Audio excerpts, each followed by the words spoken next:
오늘은 우연히 인터넷에서 이 문장을 보고 깊은 감동을 받은 이야기를 나누고 싶습니다. 내 인생의 가장 큰 소원은 커서 평범한 삶을 살면서 매일 당신과 같은 대야에서 발을 씻는 것입니다.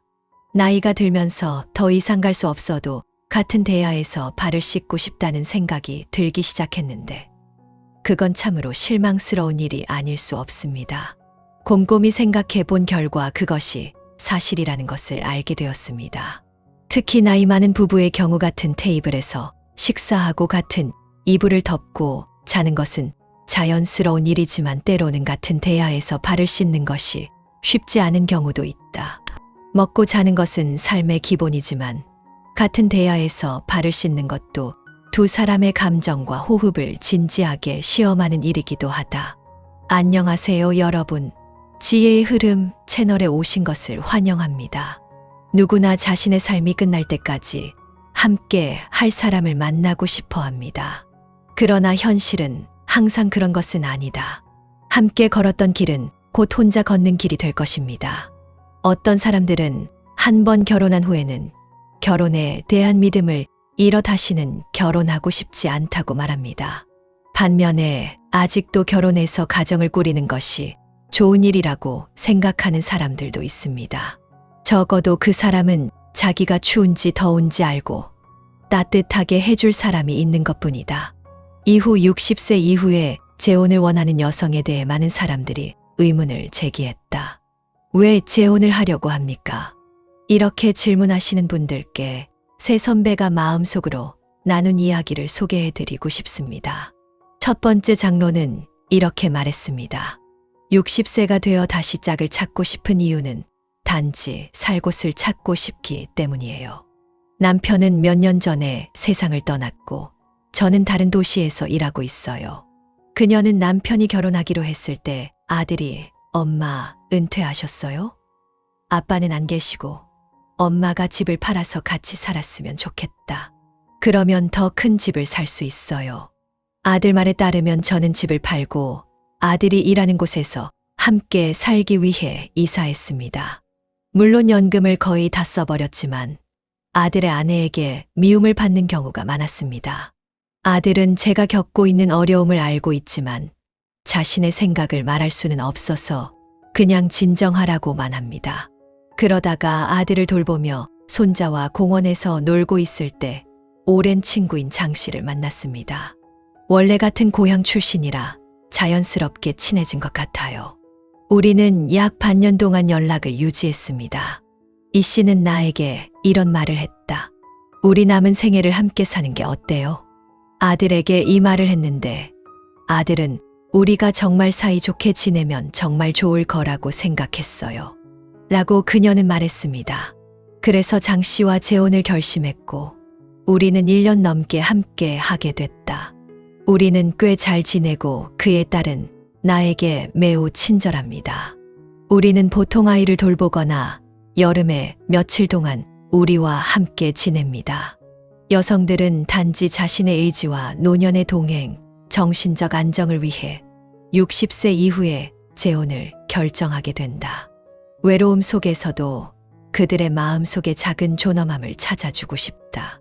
둘째, 김미숙 씨 60세, 3년 전 재혼, 모든 것이 괜찮다. 김미숙 씨는 평생 동안 많은 어려움을 겪었다. 그녀는 온화하고 품위 있는 성격을 지닌 훌륭한 교사였지만 평생을 깊고 뜨거운 고통 속에서 살아야 했습니다. 김미숙은 군인이었던 남편의 폭력과 정신적 학대를 받으며 살아왔다. 두 사람은 부모님의 뜻에 따라 결혼하게 됐다. 처음에는 두 사람의 관계가 꽤 좋았으나 김미숙이 딸을 낳은 뒤부터 파국이 시작됐다. 전 남편은 김미숙을 연약하고 나약하다고 비난했고 때로는 손으로 때리기도 했다. 김미숙의 시부모님은 그녀가 딸을 낳은 것에 불만을 품고 그녀에게 말로 비난은 물론 여러 가지 한약을 먹일 것을 강요하기도 했다. 하지만 김미숙은 아들을 낳은 뒤에도 삶이 나아지지 않았다. 전 남편은 폭행죄로 감옥에 갔고 고소는커녕 김미숙에게 분노를 표출했다. 김미숙의 전 남편은 두 아이가 어디에 있든 그녀를 구타했다. 김미숙 씨는 자존심이 강한 사람이라 동료, 친척, 친구들이 자신을 비웃을까봐 두려워서만 참았다. 그 결과 김미숙의 두 아이는 둘 다 공부는 잘했지만 내성적이고 말이 없고 아버지에게 화를 내고 어머니에게 실망해 김미숙과의 관계는 좋지 않았다. 김미숙의 행복한 삶은 며느리 유진 덕분이다. 유진은 자신의 사랑과 미움을 분명하게 표현하는 강인한 성격의 여성이다. 유진은 시아버지와 형을 처음 만났을 때 즉시 경찰에 신고했다. 둘째 시아버지가 소란을 일으키자 유진은 친가에서 형 10명을 불러 시아버지를 협박했다. 사람들은 때로 약자를 괴롭히고 강자를 두려워합니다. 김미숙의 현 남편도 교사로 두 사람은 대화를 많이 하고 사이가 매우 좋다. 김미숙의 전 남편은 여전히 그녀를 말리려 했지만 유진이 나타나자 곧바로 물러섰다. 김미숙 아들은 어머니에 대한 불만이 조금 있었지만 최근에는 며느리의 영향으로 어머니와의 관계가 눈에 띄게 좋아졌다. 셋째, 박영희 씨 65세는 이혼 후 아주 잘 살고 있다. 박영희는 18세에 결혼해 58세에 이혼했다. 그녀는 40년 동안 가사도우미로 살았지만 남편과 아내의 눈에는 평생 아웃사이더로 여겨졌다고 말했다. 당시 박영희는 매우 아름답고 의지가 강한 여성이었으며 시골 일도 잘하는 것으로 알려져 있었다. 그러나 박영희의 불행한 점은 어머니가 어렸을 때 일찍 돌아가셨고 아버지는 매우 온화한 분이셨기 때문에 외가의 부양도 받지 못한 채 시부모님과 함께 살아야 했다. 시부모님도 모두 건강한데 시부모님이 가난한 이유는 너무 게으른 탓입니다. 박영희가 결혼한 뒤 그녀가 아침 식사를 준비하지 않으면 시부모님은 배고픔을 무릅쓰고 주저없이 침대에 누웠다. 여름에도 시댁 식구들은 일주일 동안 머리를 안 감거나 한 달 동안 머리를 안 감는 경우가 많다. 박영희 부인은 그런 상황을 견디지 못하고 지금까지도 남편의 집안일을 도우며 집안일을 해야 했다. 그녀는 또한 아침부터 밤 늦게까지 마을에서 과일과 음식을 판매하고 집을 8개의 넓은 방으로 개조했습니다. 그러나 박영희의 노력은 남편의 부모로부터 인정받지 못했다. 시부모님은 박영희가 시간 낭비를 하고 있다고 생각했고 시어머니는 밥을 안 먹으면 깨끗하지 않다는 말을 자주 하곤 했다. 먹는 것도 나쁘지 않은 것 같아요. 내가 깨끗하게 먹지 않으면 나도 먹겠다. 사람들은 옆집 큰 집에 대해 이렇게 말합니다. 토끼에게는 구멍이 필요하고 개에게는 집이 필요하고 사람에게는 침대가 필요합니다. 무슨 일이 그렇게 속상해요. 박영희는 58세의 결혼과 이혼을 결정했다. 그녀의 남편의 부모는 그녀가 미쳤다고 생각했고 그녀의 결정을 이해하지 못했습니다. 박영희 씨가 집에 있는 가구를 다 가져가지 않겠다고 하자 시부모님은 흔쾌히 동의해 은근히 기뻐하셨다. 박영희는 이혼 후에도 계속 족발을 팔아 가족들에게 아무런 부담 없이 첫 해에 2천만 원 가까이 벌어들였다. 이후 마을에 나이 든 선생님이 박영희에게 프러포즈를 했고 두 사람은 약 1년여간에 알고 지낸 끝에 결혼에 성공했다. 어머니는 박영희와 통화를 하던 중 새 남편과 행복해 보인다고 말했다. 박영희는 족발만 팔고 집안일은 새 남편이 다 해줄 것 같아 행복해 보인다. 그리고 새 남편의 두 딸은 아들이 없기 때문에 박영희를 매우 존경하며 가끔씩 옷이나 추가 물품을 보내준다. 엄마는 박영희가 정말 행복한 여자가 된 것 같다며 외부인들도 박영희의 행복에 감동할 것이라고 말했다. 많은 사람들은 중년 여성이 재혼을 하면 존엄성을 잃게 되고 재혼은 필연적으로 고통을 가져온다고 생각합니다. 실제로는 그렇지 않습니다. 진실은 모든 사람이 자신이 한 일로 인해 고통을 받아야 한다는 것입니다. 누군가가 무언가의 가치를 모른다면 결국 고통을 겪게 될 것입니다. 아내를 하녀나 낯선 사람처럼 대하는 남자는 고통을 겪을 것입니다. 평생 결혼한 여성은 재혼 전보다 재혼 후가 더 행복한 경향이 있습니다. 나이가 들어 가장 두려운 것은 외로움입니다. 그래서 많은 독신 노인들은 다시 배우자를 찾고 싶어 합니다. 그들은 사랑을 나누고 싶은 걸까요? 아니요. 그들은 노년기에 홀로 남게 된다면 누구와 함께 여생을 보내는 것이 혼자 외롭게 지내는 것보다 낫다고 생각합니다. 그러나 현실적으로 재혼한 노인들이 행복하게 지내는 경우는 많지 않습니다. 우리는 재혼의 어려움과 고충을 더 많이 보게 됩니다. 오늘은 그 중에서 노년 재혼, 이 40가지만 잘하면 후반생은 행복할 것이다 라는 주제를 여러분과 함께 나누고자 합니다. 저는 올해 64세입니다. 배우자가 떠난 지 벌써 4년이 되었습니다. 자녀들은 모두 외지에 있어 4년 동안 거의 혼자 지냈습니다. 다른 사람들이 가족과 함께 모여 있을 때 저는 혼자였습니다.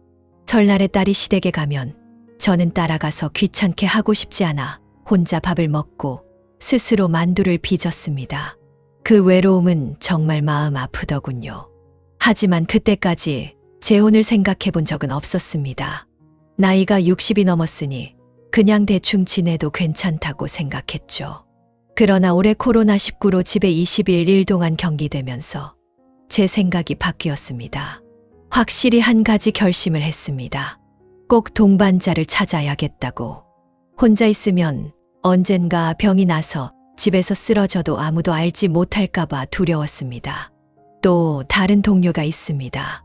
그녀는 배우자와 이혼 후 6년간 혼자 지냈습니다. 지난해 소개로 현재 남편을 만났고 둘은 매우 행복하게 살고 있습니다. 저는 그들을 부러워하고 제 재혼에 대한 희망을 가지게 되었습니다. 제 자신을 동료와 비교해보면 조건이 나쁘지 않다고 생각했습니다. 좋은 사람을 찾아서 함께 살면 어렵지 않다고 생각했습니다. 그가 할 수 있다면 저도 할 수 있을 거라 믿었죠. 그래서 친구의 주선으로 저는 소개팅을 시작했습니다.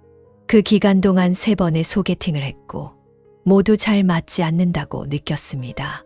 그중 3번째 소개팅에서 만난 남자는 결국 저에게 큰 실망을 안겼습니다. 그는 저를 마치 가사도우미처럼 대했습니다. 이 남자는 말씨가 우아하고 생활에 대한 품격도 높았습니다. 특히 제 나이에 전혀 신경 쓰지 않고 3살이나 많은 저를 좋아한다고 했고 저도 그를 좋아했기 때문에 우리의 관계는 처음에는 순조로웠습니다. 그러나 갑자기 일이 틀어졌습니다. 4번째 만남에서 저는 특별히 음식을 준비하고 그가 처음으로 집에서 따뜻함을 느낄 수 있도록 했습니다. 그런데 그날은 거의 재앙처럼 끝났습니다. 그는 전혀 도와주지 않았습니다. 밥을 먹고 나서는 소파에 앉아 TV를 보았고 설거지나 식탁 정리, 의자 놓기 등은 모두 제가 했습니다. 잠시 후 그는 과일을 씻어달라고 했고 사과를 먹을 때는 껍질을 벗겨주기를 원했습니다. 심지어는 내일 더러워진 옷을 가져와서 세탁해 달라고 했습니다. 저는 완전히 기가 막혔습니다. 제가 그에게 가사도우미처럼 보인다는 느낌이 들었습니다. 내가 예전에 있던 배우자는 결코 나를 힘들게 하지 않았고 항상 일을 도와줬습니다. 그는 교육을 받은 사람이었고 나를 정말 아껴줬습니다. 그렇게 비교를 하다 보니 저는 다음 날 그에게 더 이상 관계를 이어가고 싶지 않다고 말했습니다. 그는 저를 외국인처럼 대했다고 생각하며 이해할 수 없다는 반응을 보였습니다. 그의 말에 저는 점점 더 좌절감을 느꼈고 혹시 내가 재혼을 생각하는 게 잘못된 건 아닌지 아니면 내 이상형에 문제가 있는 건 아닌지 고민하게 되었습니다. 나이가 이렇게 많으면 다시 배우자를 찾는 것이 그냥 적당히 맞춰야 하는 일이 아닐까. 너무 까다롭지 말고 그냥 넘어가야 하는 건 아닐까 하는 생각이 들었습니다. 둘째, 69세 기 씨의 이야기 3년간의 재혼, 아픈 결말. 올해 나는 69세이다. 재혼한 지 3년이 지났습니다. 그렇다면 재혼을 통해 일상을 챙겨줄 인생의 동반자를 찾으신다면 어른이 되면 더 편안하고 행복해질 것 같아요. 그런데 결말이 정말 아프고 어색했어요. 결혼하기 전에는 집을 소유하고 월 70만 원 이상의 연금을 받았습니다. 재혼한 배우자도 연금과 집이 있는데 연금은 60만 원 정도다. 그 집은 그의 아들과 가족들이 거주하고 있었습니다. 결혼하기 전에 우리는 각자 혼전 자산을 소유하기로 합의했습니다. 결혼 후 가족비로 50만 원을 내고 새 배우자에게는 월 30만 원의 용돈을 주기로 했다. 그는 그 돈을 모아서 아들에게 줄 수도 있었습니다. 처음 2년은 비교적 편안했고 특별한 어려움도 없었습니다. 그러나 나중에 며느리가 출산을 하게 되자 집에 머물며 아이를 돌보고 집안일도 해야 했다. 그래서 매일 피곤하다고 하면서 요리하고 방 청소하고 조카 돌봐달라고 하더군요. 그때는 아이가 크면 상황이 좋아질 거라 생각했어요. 뜻밖에도 어느 날 며느리가 출근한 날 우리 가족 3명이 밥을 먹으러 우리 집에 찾아왔습니다. 아침에는 아이들을 데리고 집으로 아침을 먹으러 갔는데 재혼한 아내가 도시락을 싸서 나에게 가져다 주었다.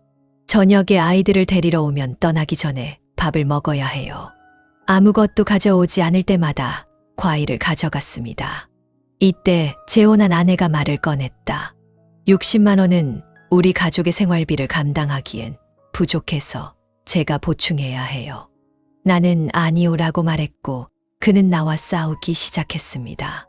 계속 괴롭힘을 당했고 저는 너무 피곤해서 이렇게는 살 수 없다고 말했습니다. 나는 단지 당신에게 먹이를 주는 것뿐인데 당신의 아들도 나와 함께 산다면 언제 끝나겠습니까? 그는 며칠 동안 조용했지만 며칠 후 돈이 없다며 다시 싸우기 시작했습니다. 그들은 나에게 욕을 하기까지 했습니다.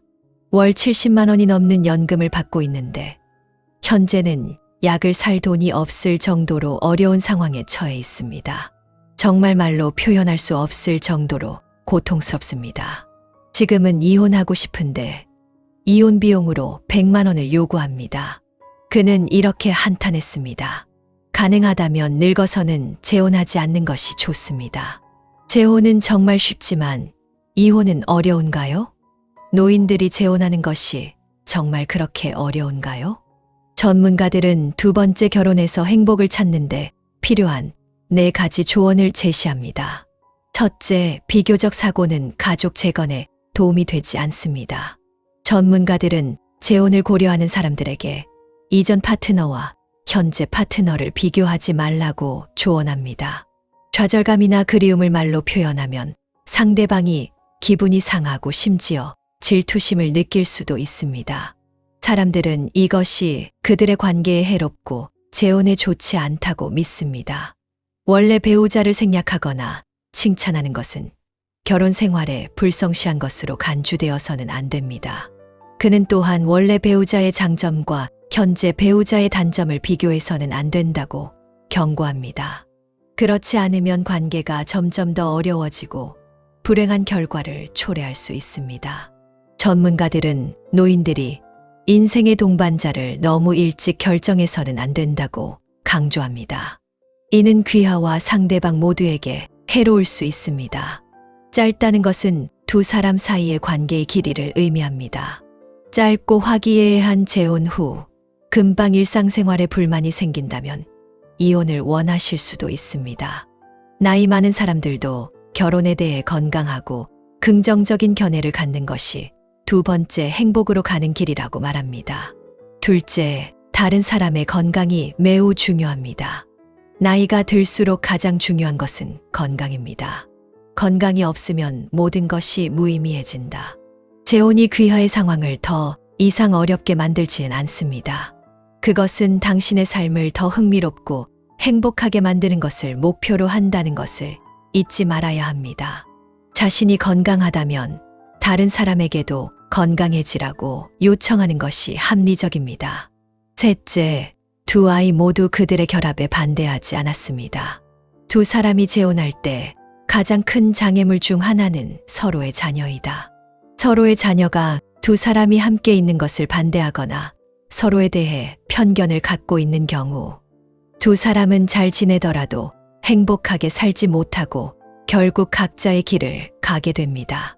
그러므로 두 사람이 함께 있기 위해서는 서로의 자녀의 지지가 필요합니다. 서로를 지지하지 않더라도 최소한 서로를 존중해야 합니다. 가장 중요한 것은 그들이 당신의 삶에 간섭해서는 안 된다는 것입니다. 그렇기 때문에 결혼하기 전에 자녀에게 자신의 생각을 전달하는 것이 중요합니다.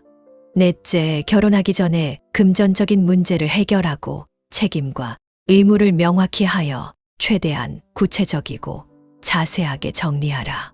재혼에서 행복을 찾는 비결은 금전적인 문제를 미리 해결하는 것입니다. 또한 책임과 의무를 명확히 하고 이를 최대한 구체적이고 자세하게 정리하는 것도 필요하다. 그렇지 않으면 동거를 하면서 두 사람 사이에 갈등이 생길 가능성이 높다. 많은 노인들이 함께 살아도 불행한 이유는 다음과 같다. 실제로는 재정 문제를 미리 처리하지 않았거나 책임과 의무를 명확하게 규정하지 않았기 때문입니다. 예를 들어 두 사람이 함께 살면 생활비는 어떻게 나누어지나요? 우리 둘 다 반반씩 내나요? 그리고 자산을 개별적으로 관리하시나요? 아니면 공동으로 관리하시나요? 두 사람이 아프면 의료비는 어떻게 해결되나요? 가사일은 어떻게 분배되나요? 낮에는 한 사람이 그 일을 하게 됩니까? 아니면 각 사람이 다른 집안일을 하게 됩니까? 두 사람이 함께 사는 것은 혼자 사는 것보다 훨씬 더 복잡합니다. 혼자 살 때는 하고 싶은 대로 할 수 있지만 두 사람이 함께 살 때는 서로 배려해야 합니다. 모두가 이기적입니다. 항상 자기 자신을 먼저 생각하고 자신의 이익이 훼손되지 않기를 바라겠습니다. 당신은 더 많은 돈을 지불하고 있고 다른 사람은 더 적은 비용을 지불하고 있는 것처럼 느껴집니다. 결혼하기 전에 위의 네 가지 문제를 잘 해결한다면 결혼 후 함께하는 삶이 더욱 행복하고 즐거워질 것입니다. 새로운 동반자를 찾아 함께 생활하는 것은 멋진 일이지만 세심한 준비가 필요합니다. 그렇지 않으면 좋은 것이 나쁜 것이 될 수 있습니다. 마지막으로 결혼 생활에서는 서로를 바보 취급할 수도 없고 서로의 희생을 당연하게 받아들일 수도 없습니다. 나무 잎은 노란 밤을 견딜 수 없고 사람의 마음은 추운 밤을 견딜 수 없습니다. 당신의 결혼 생활에서 당신과 함께 모든 시간을 보낸 여성이 당신과 이혼하기로 결정하기 전에 그녀는 자신이 당신에게 얼마나 큰 의미인지 깨달아야 합니다. 그 사람에게 내재된 행복을 인식하는 것을 기억하십시오. 이것이 오늘의 이야기의 전부입니다. 지혜의 흐름은 매일 새로운 글을 전해드리며 여러분이 매일 새로운 깨달음을 얻길 바랍니다. 시청해 주셔서 감사합니다. 다음에 또 만나요.